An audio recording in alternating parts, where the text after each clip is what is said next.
Welcome to the Savvy Dentist podcast with Dr. Jesse Green, the show where great dentistry meets great business. Listen in each week as we bring you an inspiring person who will share their story, ideas and business techniques to help you create a practice and a life you love. And now introducing your host, Dr. Jesse Green.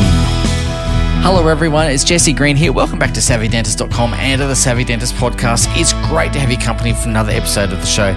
Now, my guest today needs absolutely no introduction. Daryl Holmes is the founder of 1300 Smiles, and many of you would know 1300 Smiles was the first listed dental company in Australia, and recently it has been acquired. So in this podcast, Daryl shares his lessons about business and life across the journey of the 1300 story, from the early days on inception, where it's in partnership with another dentist, through to building out 5 or 6 practices of 5 to 6 chairs each, ultimately managing a listed company, and then, of course, the exit as well. Now, what's really interesting about Daryl is he shares great perspectives that are really valuable, whether you're in a solo practice or in a group of practices. The lessons and principles apply equally. So there's so much gold, so much value in this podcast that I really encourage you, as always, have a pen and paper handy or listen to it a few times, because the lessons in here will absolutely transform your life, transform your practice, so you get much closer to your goals in a much quicker way and have a really fulfilling life. So without any further ado, here's Daryl Holmes.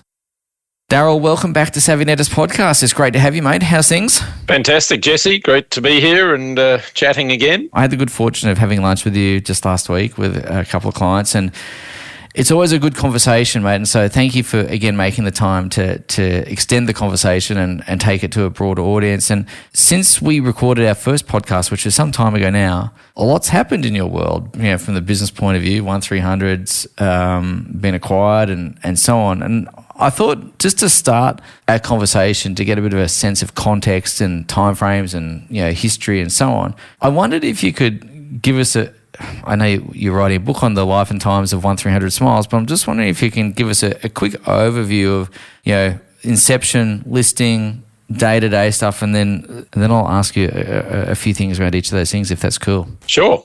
Graduated at UQ 1987 and one of 88 officer training school at the RAF in Melbourne. Posted to Adelaide for the 3 years or so thereafter, but I put my hand up for every locum position under the sun and got lots of them and had a lot of fun and met a lot of people and got a lot of dental experience. And it's actually those days in the Air Force was where the concept of 1300 Smiles began in the larger dental units and facilities that existed, as you know, from the Navy days. So, it's pivotal to the story and very central to it.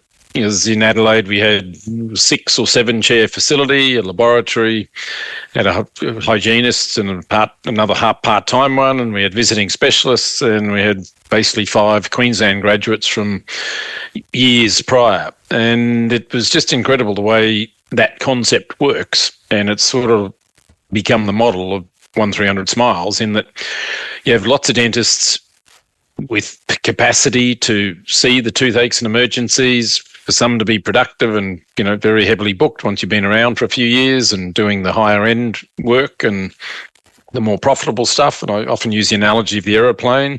You have the cheap seats they sell early on, and then there's the more later, closer to the time, there's the economy seats, and then there's the middle class, and then there's the business and first class, and everything's at a different price and a different offering. And you can, in dentistry, obviously have the cheap economy sort of stuff, or you can have the middle of the range, and you can certainly have the top end in terms of quality, service, treatment, type of mouth and rehabilitation thereof. So out of the Air Force in 91, up in Townsville, joined a partnership with John Pulverenti, and there we started growing. He had 2 practices in the Burdekin, Air and Home Hill, and so immediately it was into the multi-site operations, which immediately we'll probably touch on a bit more later, adds some complexity to life and being a dentist, and it's not easy, and more than 2, it becomes, every one of them is a challenge, and it's quantum leaps forward, and then there are plateaus, and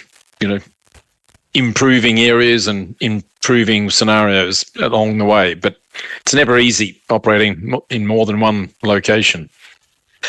Late 90s, after 7 years together, John and I decided his son had become a dentist, so we decided he wanted to be father and son practitioners, and he said, I'll leave you to it. You are very motivated and driven, and there's plenty of debt, and there's plenty of drive, and there's plenty of new practices on your horizon. But for me, at this stage, I'm happy to leave you to it. So I said, no problem. So we sorted out and dissipated the partnership.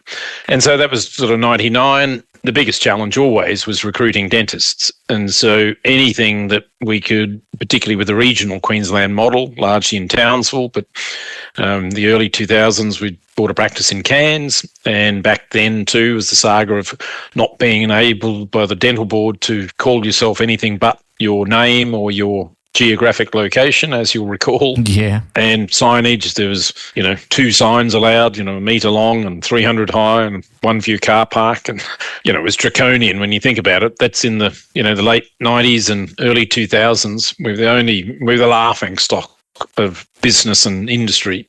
People couldn't find a dental practice, particularly considering a lot of them were down a dark alleyway and in an arcade and up a set of stairs, and you just couldn't physically find a lot of them. So madness, but the name's changing and was important. We were Townsville Family Dental at that stage with 6 large practices that I described on the sort of the Air Force model, or just multi-dentist, multi-disciplinary approach to dentistry, to able to really achieve what ultimately became our catch cry of 3As or AAA rating or policy, which was availability, accessibility and affordability. And having that larger practice with all ages and levels and experience and maturity and special interests of dentists, we were able to deliver on that sort of offering then and forever onwards. So yes, we started into the 2000s and again trying to find dentists to man all these practices and get the demand met. So as you know, in business of every description, it's supply and demand. There was plenty of patients out there, and particularly if you offered a good service and a good facility and so on, but not enough dentists. So I used to walk on the beach on a Saturday with my investment advisor and good friend, Joe Slegeris, and we just started kicking around what else we could do for growth and recruitment and so on. And he said, well, he's an American background. And he said, Daryl, what about listing the damn company? And I went, Joe, what does that really mean and look like? And how would we do it? And I get the concept. I was already an active investor in the share market, but I said, geez, how do we get that done? He said, well, between you and I reckon we can, knock it over. And it, probably could only take a year or so. So we talked about it a bit, and then we pulled the trigger, and never been done before. And so it was new ground, and we were the only listed company for about 5 odd years, I think, from 2005 when we finally listed. Pacific Smiles came next. And so we set about doing it primarily to get national and international publicity and notoriety to recruit dentists. Wow. Whether or not that worked over time, it's really hard to say. I think it helped, but I think the naming rights of the Cowboys, the North Queensland Stadium and the Cowboys home to 1300 Smiles Stadium was obviously the biggest branding and marketing coup in my career. We've got 1300 Smiles name and brand into every TV room, every bar, every pub, every barbecue area, every lounge room and kitchen, basically, across the East Coast and certainly most of Australia, those who watch the NRL, but they even heard about it if you're a mad AFL fan. So I have people from South Australia and WA and Melbourne constantly then and now still saying, geez, we know and heard and knew of 1300 Smiles back in the day, because even now, because you just saw it everywhere. So yeah, it was very powerful. And that sign was bigger than 1 metre by 300, I'm guessing, mate. Well, as the classic quote that morning when it hit the front page of the paper and the media, it was, my goodness, I bet there's a lot of dentists choking on their Wheat Bix this morning. Because it was hundreds and hundreds of metres long and 6 metres high and just basically wrapped the whole footy stadiums with our name. And so, look, off we went. We IPO'd. It was a hell of a process, of course, but we did it quickly and efficiently. Listed the company at 80 cents a share. The intention was always to give the early investors at the IPO a crack and a good uplift, hopefully at listing. So we thought $1 would have been a nice round figure, but we said, no, damn it, let's reduce it to 80 cents a share. We did restrict the number of shares available. We only sold 2,500 shares maximum at 80 cents. So you could only buy $2,000 parcels of shares per entity. So you could have your dog, your cat, your mother, your grandmother, your 3 different entities and all your kids' names on it. But we sold it off. We were oversubscribed and, dinged and listed, and the bell rang on the 11th of March, 2005. And it traded, first trade was 99 cents, closed at $1 and never traded below that. So all those early investors and who the faith and the confidence and thought, we'll give it a crack. Not many dentists, by the way. And the ADA and everyone are very violently opposed to the whole concept of larger group practices and multi-site locations, and certainly IPOs and public companies. So just absolutely confronted them. So everyone made 25%, 20 cents on 80 cents at the close of trade, never traded below that. And we, worked hard, focus on growing revenue, providing more services to more people. We set a goal later on, but to try and treat 10% of the Australian population. By the year 2021, we got there with the merger and sale to BGH into Urbano Healthcare, which ended up with 280 odd practices on 1 December 21. So it's been a hell of a ride, and to have a small little practice and partnership initially, then to go into larger group practice, then into an IPO and a public company. We did that obviously for 17 odd years and managed to sell and get all those investors, of several thousand of them, $8 a share. So it's what you refer to in the industry as a 10 bagger, 10 times your IPO price.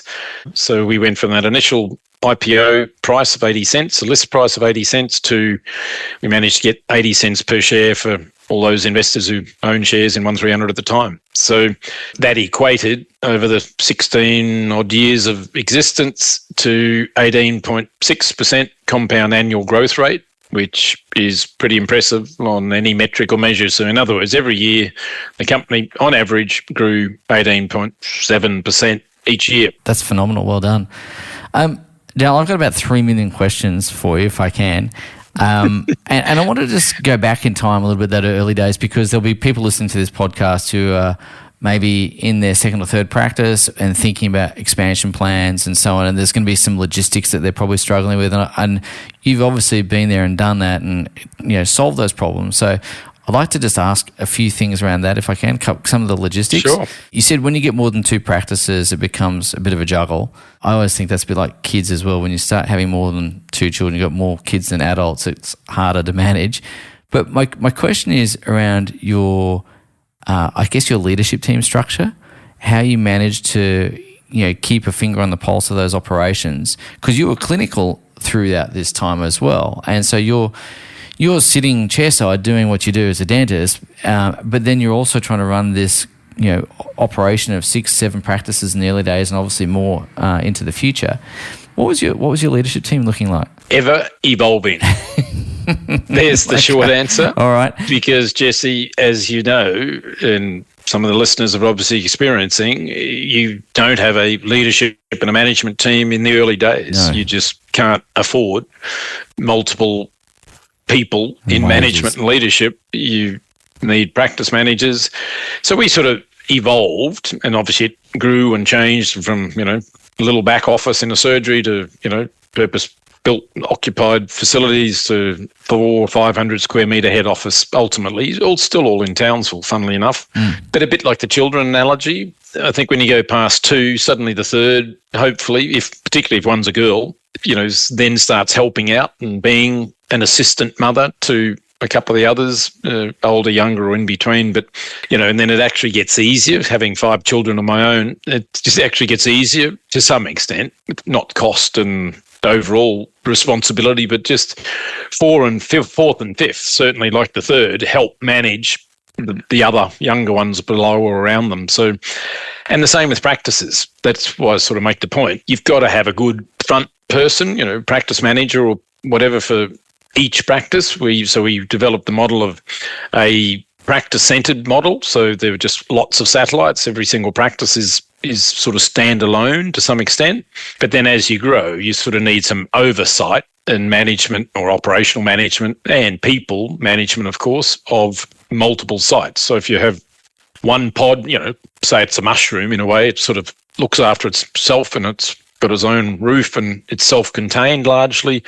You end up with 2 or 3 or 4 or 5 or whatever. Then ultimately over time you need someone hovering from a distance, but in the flesh, in those practices, checking on the practice managers, and you can either become a senior practice manager maybe and cover 2 or 3 practices. I don't think many can stretch beyond that. And then the next step up was ultimately a regional or an area manager, and they might then oversee 3 or 4 or 5 of the well managed, hopefully, with KPIs and benchmarks and performance measurements in place, so that you actually got a finger on the pulse, because businesses, call them what you like, don't just self-manage. They need measurement, and I know that's what you help a lot of your clients with, is KPIs and measurements and rostering and staff ratios. You can't have too many staff to one dentist, otherwise all you're doing is paying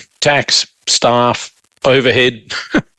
It just kills you, and there's no profit left, which I'm sure you've seen many practices. Unfortunately, yeah, a lot of them get weighed down with those expenses. Were there inflection points in your journey? Like, were there tipping points where you got to a certain size, you consolidated in and around that infrastructure piece for a little while before you grew again?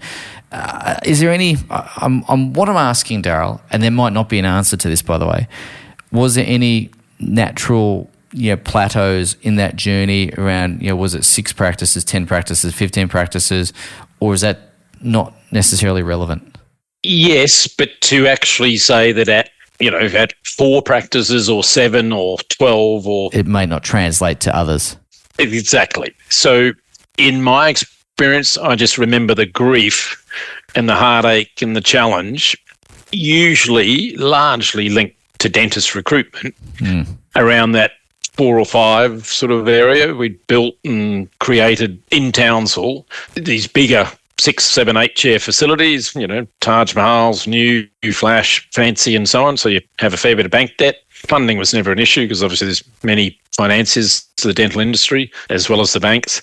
But just having enough dentists, and, I got to the stage where I was doing 60 hours a week back in the early days between Magnetic Island and, the 3 or 4 of Townsville practices, and literally doing half a day or quarter day or 4 quarter days or 3/3 of a day at different locations and moving around trying to build the business to grow the revenue and, pay the bills and make it survive, whilst trying to find and recruit new dentists, be it graduates or experienced dentists. And we did everyone and everything, recruited every which way, and, getting them to build up and build that communication skills and getting to yes, trying to educate and motivate patients to, say yes and understand what their dental issues and needs are, and then obviously to make it not just a want, but a need. And there's a fine line, as you know, from both those topics. And, just getting them busy enough to be 40 hours a week. And again, multi-sites, you can end up recruiting a dentist and say, well, the position is half-time at this practice and half-time at this practice. Yeah. And then it's obviously easier and better rather than the challenge of putting a new full-time dentist on in a standalone single practice where you sort of go from 0 hours to, sort of 40 hours, and it's very hard to fill them.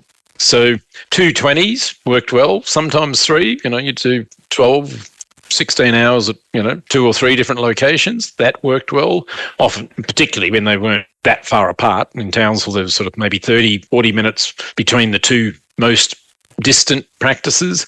So yeah, getting dentists who, could look, listen and learn and get those, develop their verbal and communication skills, which is obviously the key to dental success. Oh, huge. And then do the dentistry and, stand, smile and greet. We try to take away all of the back end and the admin and everything else out of their lives and just let them focus on the patient and doing good and doing well and looking after that patient and delivering that dental care and not focusing on money and revenue, but just simply doing the best you can on every single patient. We used to sort of say, we'll treat and offer every patient the treatment plan that you'd be offering your children or your wife or partner or your grandparents or whatever, but give it from the heart, put your hand on your heart and tell them what you see and what you think and what the facts and the x-rays and imaging shows, and then give them, let's start somewhere, options, and then obviously we can end at, a brilliant, great, healthy mouth. But do something, which is the classic thing. And in life and in business, everything, do something is better than doing nothing. Yeah. Supervised neglect is not good. No. And inaction and procrastination. Well, yeah, we'll talk about execution in a second. So I know that's one of your favourite topics, and I'll come to that because I think there's a rich vein we can talk about there. You touched on a topic a moment ago, and that is you spoke about having some bank debt at various points in the journey of 300 Smiles as you fueled your growth. It's been a while since I looked at a shareholders report for 1300, I must confess, but I remember when I did look at them, one of the things that struck me was actually how low the debt was, almost from memory, almost no debt at one point. I'm just curious to ask your thoughts about the use of debt to fund growth, how you managed to do that successfully, what sort of cash flow management structures you had in place, if you've got any philosophies around managing money in terms of business that might be useful for others. Yeah, a big topic. Yeah, sorry. Just try and address it as best I can in limited time. Be frugal with debt. I'm a big fan of debt. You've got to have some degree of debt if you want to leverage and grow your personal wealth and your business wealth and your practice or practices or whatever. Big is not always better, both in debt and in multiple sites. There's just a lot of dentists by character and personality and background and knowledge maybe shouldn't own their own practices, getting a bit confrontational or a bit topical. But that's know yourself, isn't it? I think, know yourself. First, know yourself. And debt is just one of those things that over time, obviously we grew a lot and we obviously ultimately recruited a lot more dentists. We end up with 150 or so dentists at the end of when we sold and merged with Abano, and now there's over 800, I think, across Australia and New Zealand. But cash is king, and cash flow is critically important, and we were always very prudent on, again, in any practice, you've got to show me the money. You've got to know what's coming in. You've got to grow your revenue, maintain cost controls, just be aware of where you're spending it, because there's lots of leaky buckets and places you can let costs and expenses run out of control or just keep leaking, and make whatever's left is obviously, sadly, sometimes the case, what's profit or what's left for the owner. And sometimes it's less than what, the dentists are earning on commission and so on. So if you don't keep a close eye on it and keep, obviously cash at bank is not necessarily your profit and loss. And that's also a trap and a trick for some. But look, as you grow revenue and control those costs, and we had a 40 to 80% fully franked after tax dividend policy that we paid our shareholders, and normally aim to get that 70 to 75%. So every year, in effect, every 6 months that we reported to shareholders, and I waxed lyrical on many of my reports if anyone saw them along the way. And you and I have laughed and respected the commentary I made on the industry and on our business and the challenges, the tailwinds, the headwinds, and so on. You got to be aware what's going on. And so we'd always keep, in effect, 20 to 30% of our profit. So hence, bank accounts grew, debt got paid down. We always had significant lines of credit because we were always ready to buy practices, and some much larger practices. And, in the latter half of the listed company life, we were involved in several, to say the least, large merger and acquisition type forays, which are publicly announced and cost, $1 million+ each to go into full due diligence and investigate things and look at things like cash flows and individual practice profitabilities and growth, percentage growths each year, each month, all that stuff that you really got to keep your finger on if you want to keep control of your cash and not just burn it up and pay the bank large amounts of fees and interest. Mate, love it. Does that sort of answer it? Yeah, it does. It does. And it's a big topic. It is a big topic. But I remember I've got a colleague who is a dentist, but he also had a dual career in finance, actually, and he's pretty skillful as an investor and done very well for himself in that regard. And he always used to say 1300's, one of their key strengths is their financial management. You spoke very highly of the ability of you and the team there to be able to keep those costs in check and to have cash reserves, should the need arise, and so on and so forth. And I think it's really, really important. Just one other question before we kind of get into the topic of execution, and which is something I really want to get into today. I wanted to talk a little bit about culture as well. And when you're operating across that many practices, how do you maintain the 1300 Smiles ethos across different locations? And again, I have my own thoughts and feelings about how you might have done that and how others do it. But building that brand, building that group of practices, obviously, as you say, each practice is the mushroom, it stands alone, but it's also part of a bigger entity, and therefore it needs to be part of that bigger entity. And I'm curious what you guys did to be able to make everyone feel part of the 1300 Smiles family and to keep that ethos alive and growing and to communicate that across long distances. Yeah, to start with the short answer, it was incredibly challenging. Yeah. As anyone can attest to and knows if they've been into that larger multi-site operation of any description, be it a Harvey Norman or a Joyce Main or a bank or anything else. So we largely just focused on local areas, marketing and events and culture. Sure, the overarching, the big mushroom over it all was 1300 Smiles, but most of the dentists didn't care much about what a head office was doing and their market reports and the publicity and so on and the share price. Most dentists and staff were, quite happy to get together if they're in a multi-site location in a particular city or area and get together, but, a few times a year for activities, but a lot were just very happy to do their own thing, Christmas and Easter and, Christmas in July or, different events, sponsoring sport and getting involved in sport. We sponsor the kids triathlon and obviously the Cowboys and the footy and all that sort of thing. But soccer became our next big thing after the stadium and, thousands and thousands of people playing sport. And so team camaraderie and culture was often out there, be competitive and support your kids or your colleagues and people and having teams in, local touch footy or soccer or lawn bowls or whatever competitions and, sponsoring that and having teams involved. It was always good for camaraderie and esprit de corps, as the military call it. So, look, culture was just, it sort of came from the top, but it more importantly came at every level, the regional managers and our HR type teams and our operations managers.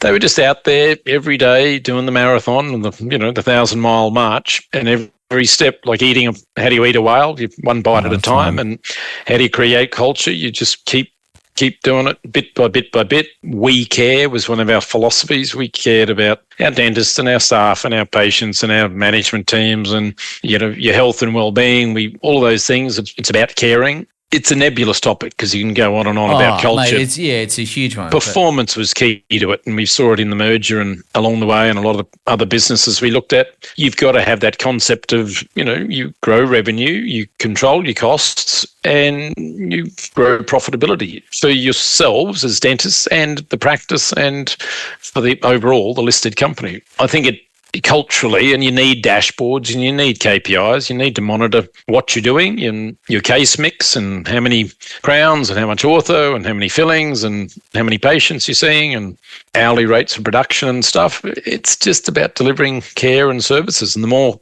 care you can deliver. Obviously, ultimately, if you don't focus on the money, you focus on the care and trying to care for as many patients as comprehensively over a period of time as you can, then obviously money flows. But focusing on the patient and the care first is so critical. Yeah, look, and again, I think that there's it's a very big and nebulous topic. The concept of caring for the patients and diagnosing comprehensively as you would for your mum or your brother or your sister or family member, and keeping those patients in the practice long enough so that they eventually get the treatment that they need. Might not be in the first round, but it might be over a period of time or whatever it is.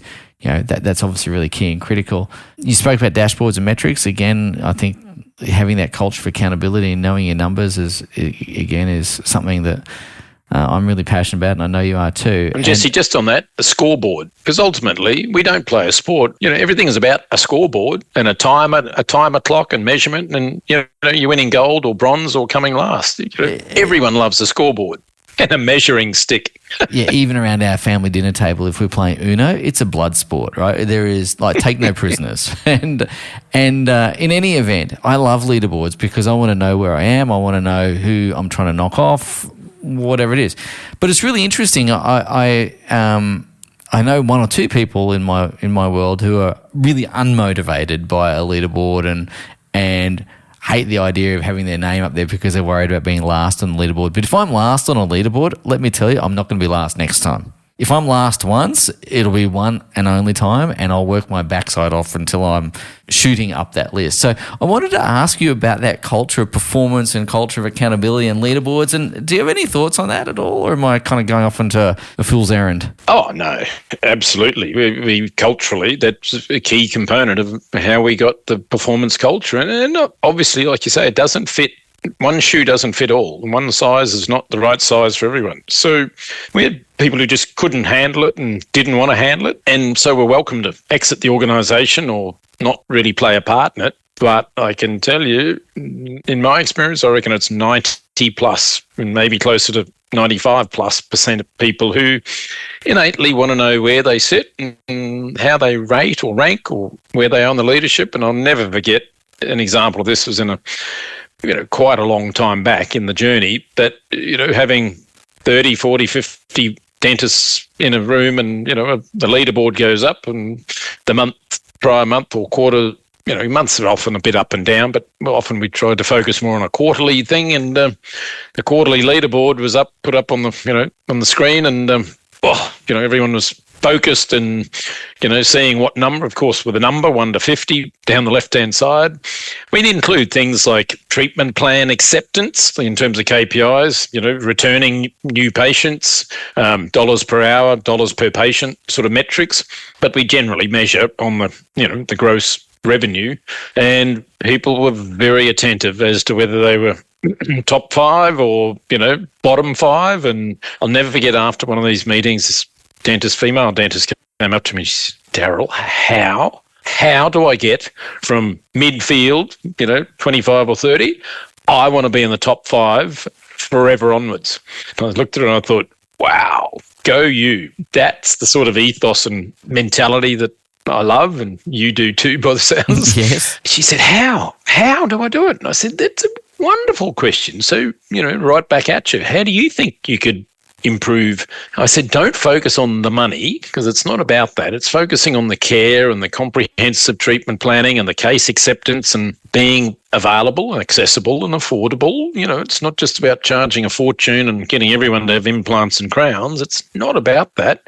And, we finally nutted it out with a bit of coaching and coercing. She said, well, how do those top 3 or 4, 1 or 2 of them are in my practice or my area? I said, well, I would go and look, listen and learn. She went, what a good idea. I said, because you'll see and hear, I can almost guarantee you it's the best communicators in our group that are those best producers. Oh, really? I said, yeah. So learn, watch, listen, how they communicate. How do they go out the front and greet the patient? How do they, explain? How do they educate to motivate? How do they then get to yes? Oh, what a good idea. And then what else? Well, maybe some CPD. Do you want to do more of or less of? We have a MOLO, more of this and this type of dentistry and less of XYZ dentistry. Yeah, well, I really like, this. I said, well, are you great at it? Like, are you good or are you great? Jim Collins, classic, good to great. Well, I'm pretty good, but, I'd like to be better, like most dentists, about many areas of practice. So I said, well, CPD, it's now compulsory and it's highly encouraged and it's a key part of what we require of our dentists. And it's just a professional commitment. Go and do some courses.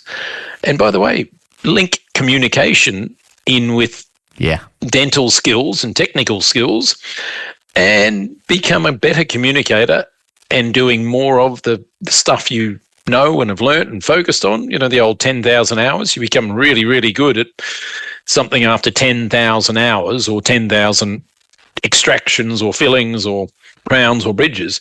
So get the experience, but learn how to do it quickly and efficiently. Don't, you're taking an hour and a half, 2 hours to do a crown prep. Well, practice it, learn it, and get it down to an hour, 45 minutes. There are ways to do stuff quicker and more efficiently. And have you ever asked a patient how much would they like to be in the chair longer or shorter? Yeah. She laughed and she said, well, probably shorter. I said, well, we dentists need to get out of the road of ourselves. Patients want to get in and out quickly. They don't want to lie in the chair and be nervous and sweating under the arms and sweating and shaking and, not enjoying it. They want to get in and out. So we should be providing a quicker, better service to our clients and our patients. She said, yeah. I said, so there's a few things to work on, aren't there? She said, yeah, there's a lot to it, but it's all sort of pretty simple if you take it step by step and do it. Execute on that, which might be a segue. It is a segue, but before we do segue, how did she go? Oh, guess what? She nailed top 5. She was top 3 to 5 forever, literally ever since, within a month or two of that. Yeah. Off she went. Yeah. But look, listen and learn. I say that to, we do that as one of our mantras. Just look and listen to the dentist next door. Find who else in the practice is doing, 10, 20, 50 or 100% more than you revenue-wise, and watch how they do techniques, but more importantly, how do they communicate? Because being busy and productive and doing the dentistry that they want and need efficiently is the key to success in dentistry. I think communication skills as well, Daryl, is the key to success in life, to be honest with you. It's such a transferable skill. Let's segue into execution, mate, because I know this is a pet topic of yours and you're really good at it and you've got some real strengths and whatnot in there. Having a plan is one thing, executing that plan on another is another, I should say. Tell me your philosophy around execution. Yeah, look, I got a business coach. A coach is someone you pay, and a mentor is someone who's usually doing it for nothing. During my journey in the late teens, as in 16, 17, 18, or whenever it was, I got a coach called Tony Geary out of Dallas, Texas, and he and I strategized, and we had calls every month. And one of his mantras that I just adopted across 1300, and he came out and he trained our team and we did all sorts of stuff. But it's just simply clarity, focus, and execution. Now, if you get clarity, you get clear on where you're going and what you are and who you are and where you want to be in 1, 3, 5 years as a business and personally and so on.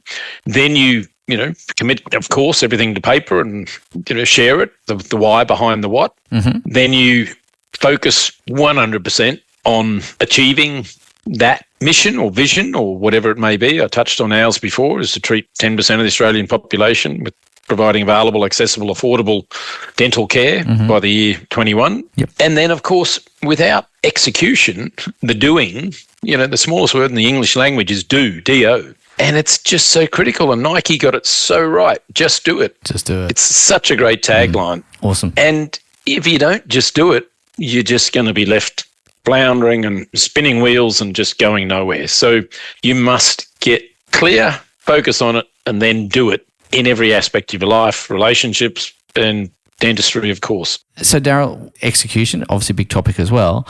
Not all tasks are created equally, and in life and in business, you can be overcome with a sea of to-dos, a sea of things that seem urgent. Not all things are important. Not all tasks are created. How do you triage your tasks so that you're focusing on that mission consistently and you're executing in the right direction rather than spending your precious time and your energy executing kind of itty-bitty stuff? Great question, and very central to our success and my daily and all our team's daily and weekly activities. A couple of quick answers, then I'll discuss them. HLAs are high leverage activities. Mm-hmm. And as opposed to low leverage activities, LLAs. And so we just had a mantra throughout 300 Smiles that focus as a dentist on your highest leverage activities, as in communicating. Like at that level, yes, communication's key. Then treatment planning. And of course, then you work through the highest and best use of your time and the patient's money and where they want to spend it, and the health fund and whatever else is involved, or the government subsidy or otherwise. And activity means doing. So, you've got to focus on what gives you the biggest bang for buck, or moves the needle, or, gives you the greatest enjoyment, or gets the best result. Mm. And so the Pareto principle is exactly that. And that was our mantra, and, booklets that I have are just blank templates of the Pareto principle. And that is that 20% of your efforts and time and energy usually and will produce 80% of the end result. So be careful what you choose as your high leverage activities and what you focus on, but choose it wisely and you'll get 80% of success and revenue and money and love, joy, happiness. So don't get caught in the weeds like the low leverage activities. And also what you can delegate. So a lot of that low leverage activities for dentists and practice owners or whatever can be delegated to your practice manager, your receptionist, your office administrator or whatever. And there's a lot of it. Filling in forms. And these days compliance and documentation is a nightmare. Yeah, through the roof. Delegate it because it's critically important. But there's often people way better at that than you, including financial reporting and QuickBooks or MyOb or whatever you use, just getting it done, but it's not you. Thinking time is critically important as well. You've got to think and plan and spend time contemplating. And then the step that links to that too, one of my favorite sayings is life's full of choices, just make one. Mm. In other words, don't procrastinate, don't dilly-dally, because as a leader or as a practice owner or a dentist, you've got to make decisions quickly. And patients in your chair or, your practice is doing whatever, you've got to make a decision about that toothache, or is it a filling, is it a crown, is it, relief of pain, is it whatever, but you've got to make a decision. And the same in life and business and practice land, you've got to weigh up the options with hopefully as much data or analysis as you need, x-rays and so on, back to the dental model, but, analysis and viewpoints and garner opinions of others who are well informed and whatever if you need to, but just make a decision. And rightly or wrongly, it's going to fast track your business and your life. Either way, one way or the other. Yeah, I think that's really, really key, isn't it? Like you can't steer a parked car, as they say. You've got to be in motion. And so stay in motion and keep moving. And sometimes you'll make a great decision. Other times you might make a boo-boo, but you just adjust and course correct and off you go, right? It's better than kind of sitting there analysing forever and not taking action. Just on that, a great saying too is ready, shoot, aim, and repeat. Yeah. So in other words, get ready, then shoot. Shoot a pathfinder. Have it at whatever, not just a gun, but shoot or have a crack at something and then aim. Sort of readjust your aim. If it went too short, too long, too far, too big, whatever, readjust and then go again. It's really interesting. I think, there's a lot of people building out the most beautiful strategic plans that never see the light of day. And, it's a beautiful document. And if only someone fired, it would do well. And what's that expression, Daryl, you'll probably remember better than me, but the plan kind of gets thrown out the window when you first confront the enemy, right? It's a battle. It's a wartime saying. And I think the planning exercise is really useful, but you're never going to be able to test that plan until you get onto the field and see what happens, right? So get into the arena. Yeah.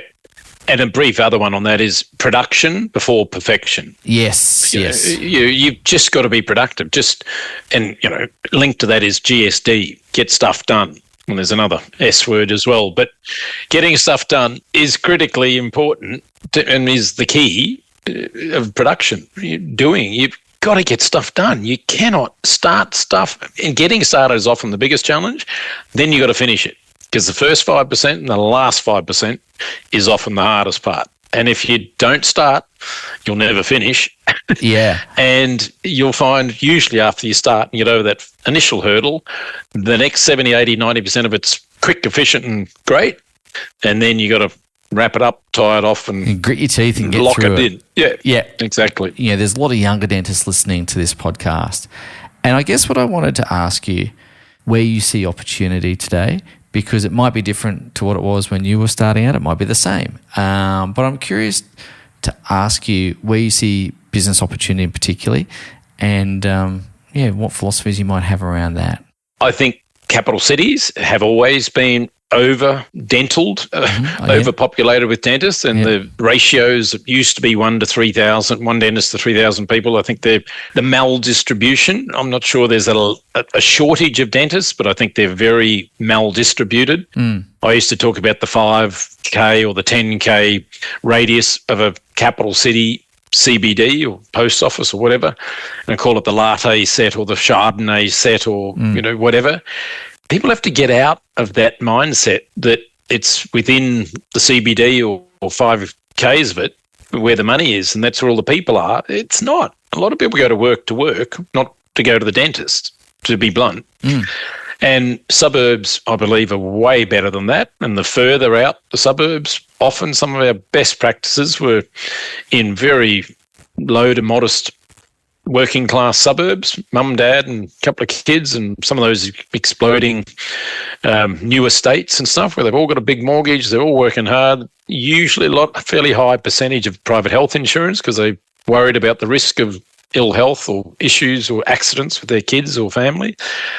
So get out, regionally, rurally, it's great. It's a great experience. Make sure you got a couple of years rural experience because that can be incredibly powerful and profitable, but again, you need to hand the baton on like the relay. You've got to hopefully get other new graduates or overseas dentists or whatever out to those areas, so recruitment and retention is difficult. So I still think there's plenty of scope in private practice, and as a smaller single site operator, it's got to be bigger than one man, one person shows. It's just financially does not stack up. I've always said that a practice needs to do $100,000 a month, $1.2 million a year from whichever dentist or however many dentists. And you need to have holidays and you need time off and you've got public holidays and you've got non-functioning equipment. So there's days everywhere throughout the year, every week almost, with holidays and those issues. And if you're going to get a return on your capital outlay, because it's expensive to have those sorts of practices, any practice, and you've got to be paying yourself for whatever dentistry you do on the same basis that you pay an associate, employ or engage associates. Yep. And you've got to make hopefully a 10+% net profit return on your outlay of $1 million or $2 million or more in that practice. So, the cottage industry of one or solo or duo partnership practices is obsolete. So I think there's enormous potential still in a good 3 to 4 to 5 chair, whether you've got 3 to 4 FTE or just some part-timers. I think for the younger dentists, doing more in 1 or 2 places is better than spreading yourself like in the CBDs and capital cities.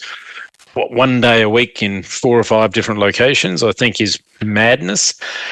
So there's just potential in providing, I would think, suburban, regional group practice, with some strengths and weaknesses. A couple of dentists who like to do more of this and more of that. I haven't done endodontics in 15 or 20 years, but that was my choice way back in the day, and choose to do more of that. And so you work to your strengths and age, mix a combination of all, and owning a good practice with good management and good leadership and some good KPIs and dashboards, and just doing it is, I think, where there's plenty of scope and potential. Daryl, I really appreciate that. And I hope that for the listeners here, that gives you just some thoughts to consider, to mull over as you're weighing up your own opportunities and thinking about what your next steps or what your next moves might be.